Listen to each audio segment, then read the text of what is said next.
Good evening, my fellow Cybertronians. Welcome to the Ginger Transformer. This episode, we're going to be focusing on some of the most fun species ever introduced to the Transformers fandom, the Transformers lore, the Junkions.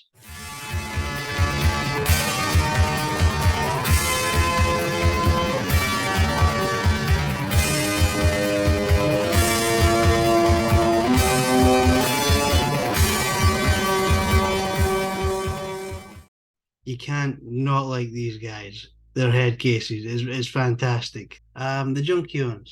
Well, for example, the planet Junk, where does it come from? Well, there are two origin stories for the Junkions. There always seems to be at least two of everything for some reason. The Generation 1 continuity, apparently the Autobots used to use a big sector of space, empty space, as basically a tipping ground, a dump, using space bridge technology, which was in its infancy at the time and could only be really used for the disposal of trash. And over millions of years, all this refuse just eventually seemed to just pack together, and start to condense. And that, but basically, it's made actually out of scrap.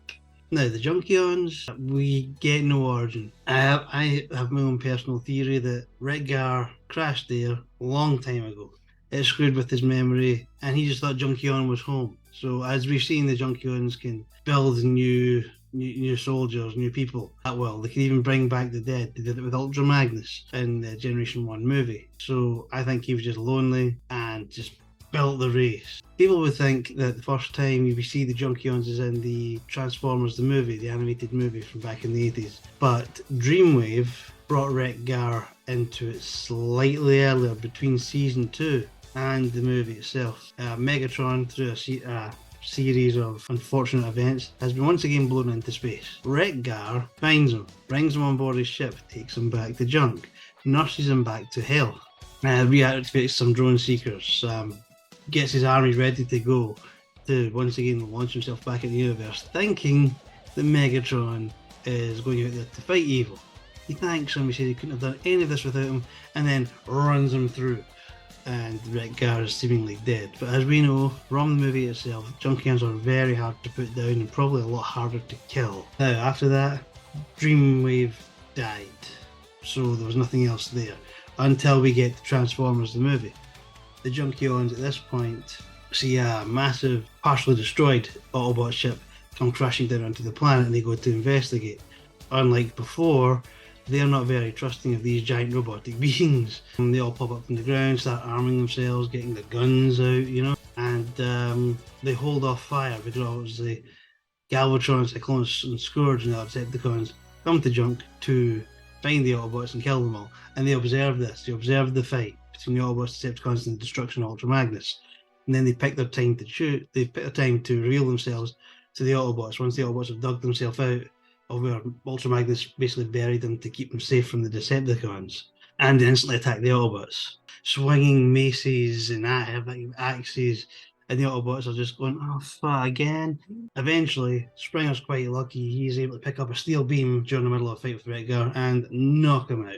That seems to stop the Junkions in their tracks. That, and also a giant spaceship behind them is landing. It's a Quintessons vessel piloted by Hot Rod, Cup, and the Dinobots, who have just escaped from Quintessons. Wreck-Gar gets back up, obviously, after being knocked out, and he's like, what do we have here?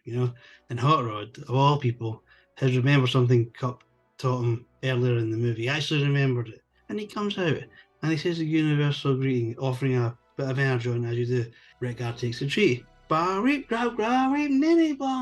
all these people who start chanting the universal greeting. So there's a party, there's dancing, they're all happy again. They fix Ultra Magnus for the Autobots, who tells them, yeah, Galvatron's got the Matrix now and he's probably on his way back to Cybertron.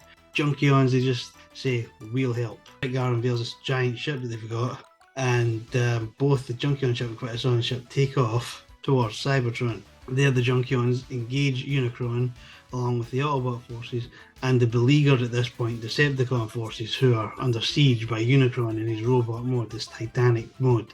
Wreck-Gar obviously at least survives us along with a number of Junkions, because we see him at the end of the movie, and the Till All Are One kind of scene right at the end, and Wreck-Gar is there. Wreck-Gar and the Junkions then feature quite prominently through all of season 3. If not the Junkions themselves, Wreck-Gar himself. In the episode, for example, Chaos, he's there when Cup goes back to faces his demons. He's also in several episodes of the Five Faces of Darkness. He actually saves the Autobots on the planet Goo, and that's when he gets Galvatron's attention, who says that the Junkions will share the Autobots' fate. He's also there at several other points as well, including the return of Optimus Prime. He is infected with the Hate Plague. He infects Rodimus Prime. After that, we do not see him again. We see a couple of token Junkions in the first episode of Transformers Victory, the third Japanese series they took over after the English Transformers ended, and there's just a couple of token Junkions there being attacked by a rogue Decepticon squadron. Like I said, after that though, we don't really see anything to do with the Junkions anymore. We don't see them in the Marvel US comics either, which was confusing because you do see them in the Marvel UK comics from the 80s. Wreck-Gar is once again part of the Autobot crew. He goes back in time with Rodimus and several others to try to stop a time-jumping Galvatron from gaining godlike power. Wreck-Gar is also in one of the comics that answers a question from the end of the movie, really. But at the end of the movie, in the TV series, we see Unicron's head spinning around Cybertron, and it seems to take up a stable orbit until he tries to use Cybertron in his body, and his head is blown off of Cybertron and flung into deep space. This does not happen in the comic universe. In the comic universe, Unicron's head lands on the planet of Junk, enslaves the Junkions to his will, and has him start to use the resources of Junk to build him a new body. The Autobots catch wind of this, they intervene, and Unicron is stopped. Dreamwave picked it up. I assume they had something they were going to do with it, but the contract died. Thank you, IDW. We get more Junkions. Now, at the start, it's a lot more grim, because in one of the IDW collected comics I have, it's referred to as the Death World of Junkion. And Scorponok wants leadership of the Decepticons for himself, and he's the one to ceremoniously boot Megatron out of Astro Train down to the Death World of Junk. Bish bash bosh. We'll never see him again. Wrong. The Death World of Junkion is inhabited by the survivors of a cataclysmic eruption which destroyed the planet of Junk. Was an actual planet here, but something happened in the past that destroyed it. We'll get to that, don't worry. Megatron has to face off against the Sharkticons. He has to face off against feral Junkions. He also has to deal with a Quintesson who just really just kind of keeps poking the bear, if we're honest. He eventually escapes the Death World of Junk, but he's left an impression. So when he goes back there in the next comic, he says, "You all remember me, and like, you are the Destroyer." It's like, yes, get on the ship. You're part of my gang now. So they go on this giant Quintesson vessel. They use this later on to ram the ship. The Junkions basically do a suicide kamikaze run at Metroplex and put the Quintesson ship right through his midsection, right through the chest during a critical battle. Metroplex is down and Megatron continues his attack. Later on, however, we see the Junkions again. These are more civil, spacefaring Junkions. There's a joint leadership. We have Wreck-Gar, who we all know and love, and we have his female counterpart, Ramage. And they tell the story of Junk, how Junkion a long time ago was like Cybertron, and they used to buy everything in. They lived in lives of luxury. They bought in what they could from alien cultures as well.